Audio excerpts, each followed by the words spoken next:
English 1 super suggestion ক্লাসে এখন আলোচনা করব পার্ট বি নিয়ে।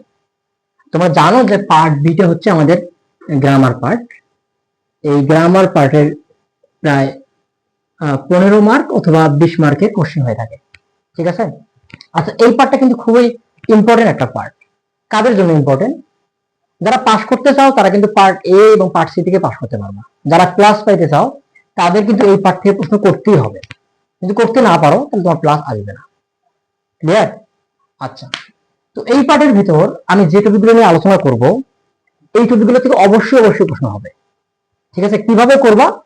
আমি এই গ্রামার অংশগুলো নিয়ে একটু শর্টকাট টেকনিকে কিছু ক্লাস তোমাদেরকে দিব ফ্রি ভাবে। তোমরা যে ক্লাসগুলো করতে পারো আশা করি 10, 20 বা 15 মার্কের ভিতর তুমি 8-9 অবভিয়াসলি পেয়ে যাবা আর কি। যারা গ্রামার কিছুই পারো না তারাও যদি ক্লাস করো তাহলে মিনিমাম 5, 7, 8, 9 অ্যান্সার পেয়ে যাবা। তার মানে ক্লাসগুলো তোমাকে করতে হবে। এটা আমরা আজকালকের ভিতরে আপ দিয়ে দেবো ইনশাল্লাহ। তো তোমরা হচ্ছে যে দেখি আমরা পার্ট বি এর মধ্যে কি কি থাকবে, সুপার সাজেশন কোনগুলো আর কি।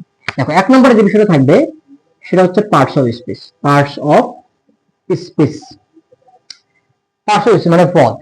এটা কিন্তু 100% থাকবে, বলে দিলাম 100% থাকবে। বাট এটা থাকার দুইটা নিয়ম আছে। কিভাবে থাকবে? এটা হচ্ছে যে আইডেন্টিফিকেশন চাইতে পারে, আইডেন্টিফিকেশন চাইতে পারে, ঠিক আছে। পার্টস অফ স্পিচ আইডেন্টিফিকেশন একটা চ্যাপ্টার মানে আকারে আসতে পারে। আইডেন্টিফিকেশন কি? মানে একটা সেন্টেন্সের মধ্যে তোমাকে হচ্ছে যে কয়েকটা শব্দ দাগ দিয়ে দিল যে এই শব্দগুলো কোন পার্টস হয়েছে তা বের করো। ক্লিয়ার? আচ্ছা, আইডেন্টিফিকেশন দুইভাবে আসতে পারে। একটা হচ্ছে যে একটা সেন্টেন্স দিল যে she is a nice girl. এখানে দেওয়ার পর বললো যে এখানে নাইসটা কি, শিটা কি, গার্লটা কি, ঠিক আছে। তো শিটা আমার প্রোনাউন, নাইসটা কি অ্যাডজেক্টিভ, গার্লটা কি নাউন, তাই তো নাকি? এই একটা সেন্টেন্স থেকে 3টা দিল, 3টার ধরো তোমার 3 মার্ক, বুঝছো? আর একটা আসতে পারে কিভাবে দেখো, সেটা হচ্ছে যে ছেলে থেকে একটা না, ছেলে থেকে 3টা। He is a good student, he is a good student, এটা আসতে পারে। অথবা তারপরে আসতে পারে ধরো আরেকটা ছেলে দিল যে আই ট্রাই, হ্যাঁ। তারপর 3 নম্বর হচ্ছে হি গোস টু স্কুল, এগুলো দিল আর কি। তো 3টে সেন্টেন্স দেওয়ার পর বললো এখানে গুডটা কি, এখানে ইটটা কি, এখানে স্কুলটা কি, এগুলো দিল আর কি। তো এটা কোন পার্টস দেখাতে হবে, এটা কোন পার্টস সেটা বের করে দেখাতে হবে, এটা কোন পার্টস সেটা বলতে হবে বা লিখতে হবে। ক্লিয়ার? 3টাতে 3 মার্ক। এভাবে আসতে পারে আইডেন্টিফিকেশন। আচ্ছা, আর একটা সিস্টেম কি, সেটা হচ্ছে পার্টস আরো একভাবে আসতে পারে। সেটা হচ্ছে ওয়ার্ড দেওয়া থাকবে, একটা ওয়ার্ড, জাস্ট ওয়ার্ড দেওয়া থাকবে। যেমন একটা ওয়ার্ড বললো যে বিউটিফুল, এটা কোন পার্টস বা অনেস্টি, মানে এগুলো হচ্ছে কোন পার্টস সেটা বলতে হবে। যেমন বিউটিফুল হচ্ছে কি অ্যাডজেক্টিভ, অনেস্টি এটা অ্যাবস্ট্রাক্ট নাউন মানে কি নাউন, এগুলো লিখে দিতে হবে। ক্লিয়ার? এরকম করে আসতে পারে। তাহলে পার্টস অফ স্পিচটা আইডেন্টিফিকেশন দুইভাবে আসতে পারে, ওই সেন্টেন্স আকারে, অথবা ওয়ার্ড থাকবে, ওয়ার্ডে তুমি লিখে দিবা। বাট এটা কিন্তু আসতেছে 100%। ক্লিয়ার? আচ্ছা, এই পার্টস অফ স্পিচ, আইডেন্টিফিকেশন অথবা ওয়ার্ড এগুলো যা আসবে, যদি তুমি আমার ফ্রি ক্লাসটি দেখো আইডেন্টিফিকেশনের উপর, বিশ্বাস করে এখানে 3 মার্ক আসবে না। 3 মার্কের মধ্যে তুমি যদি কিছুই না পারো তাও 2 মার্ক পাবা 100%। ওকে, তার মানে ক্লাস তোমার দেখতে হবে। আচ্ছা, এবার দেখি 2 নম্বরে কোন বিষয়টা খুব বেশি ইম্পর্টেন্ট, সেটা হচ্ছে যে right form of verbs. Right form of verbs, এইটা হচ্ছে 100%, এটা আসবেই, একেবারে 100% আসবে রাইট ফর্ম অফ ভার্বস, এটা সবাই চেনো। আচ্ছা, 3 নম্বরে যে বিষয়টা থাকতেছে সেটা হচ্ছে সেন্টেন্স স্ট্রাকচার। সেন্টেন্স স্ট্রাকচার, আচ্ছা, সেন্টেন্স স্ট্রাকচার কিরকম? মানে সেন্টেন্সের গঠন কিছু ডেমো দেওয়া থাকবে। যেমন এরকম যে সাবজেক্ট প্লাস ভার্ব প্লাস হচ্ছে অবজেক্ট। দেখো, সাবজেক্ট কি আই, ভার্ব একটা কি ইট হতে পারে, অবজেক্ট কি রাইস, তাহলে এটার অ্যান্সার এটা হয়ে যাচ্ছে। এভাবে এটা আসবে এই সেন্টেন্স, এটা 100%। ক্লিয়ার? অনেকগুলো কিন্তু টপিক আছে, বাট আমি কয়েকটা টপিকের নাম বলবো, 6-7টা টপিক, যেটা তোমাকে ক্লিয়ার করতেই হবে, এখান থেকেই প্রশ্ন হবে। ওকে, আচ্ছা। সেন্টেন্স স্ট্রাকচারের ভিতর আর একটা বিষয় ভালো করে শিখতে হবে, যদি শিখতে না পারো তাহলে তুমি সেন্টেন্স স্ট্রাকচার টাইপ করতে পারবে না। সেটা হচ্ছে কি জানো? Study of verb. Study of verb, study of verb কি? এর ভিতরে থাকবে তোমার জিরান্ড, তারপর হচ্ছে কি পার্টিসিপল, ঠিক আছে। তারপরে এখানে থাকতে পারে তোমার হচ্ছে ইনফিনিটিভ। ক্লিয়ার? আবার থাকতে পারে ট্রানজিটিভ, ইনট্রানজিটিভ,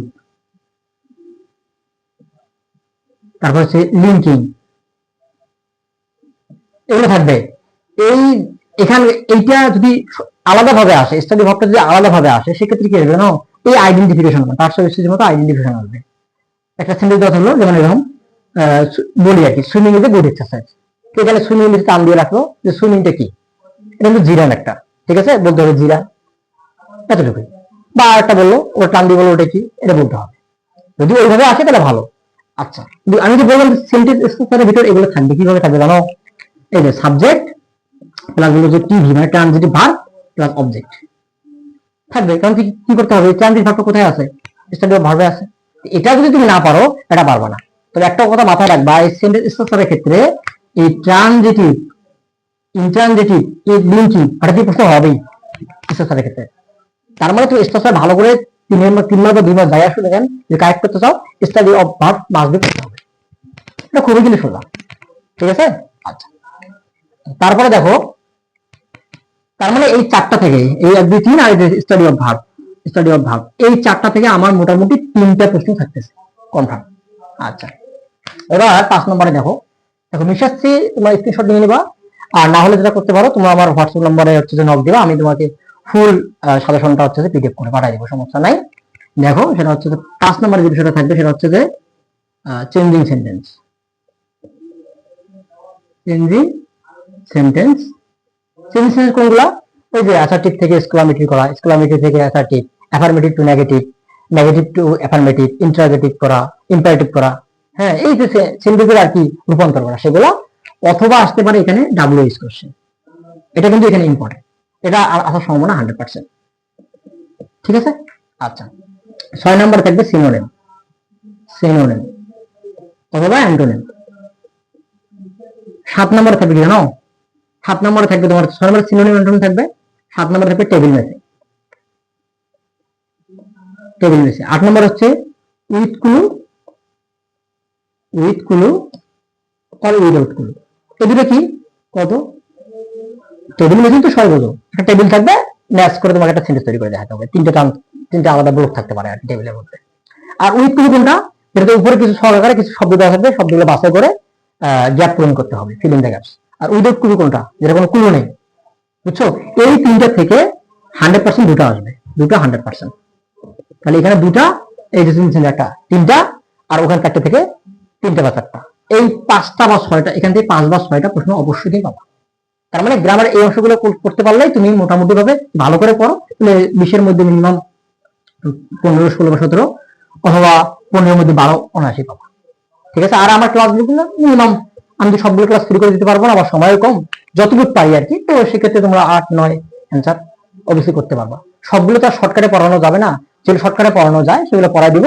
আশা করি তোমরা হচ্ছে যে ক্লাসগুলো করতে পারলে তোমাদের সুবিধা হবে আর কি, ঠিক আছে। আচ্ছা, পার্ট সি কিন্তু হচ্ছে পুরো রাইটিং পার্ট, এটা ক্ষেত্রে ক্লাস দেওয়াটা অনেকগুলো লিখতে হবে বোর্ডে আর কি, সময় খুব কম হবে। সেক্ষেত্রে তোমরা যারা হচ্ছে আমার এই যে হোয়াটসঅ্যাপ নাম্বারটা রাখো, 01826793745, এই নাম্বারে হচ্ছে নক করবা, আমি তোমাদেরকে ফুল সাজেশনটার পিডিএফটা পাঠিয়ে দেবো, ঠিক আছে। ওকে।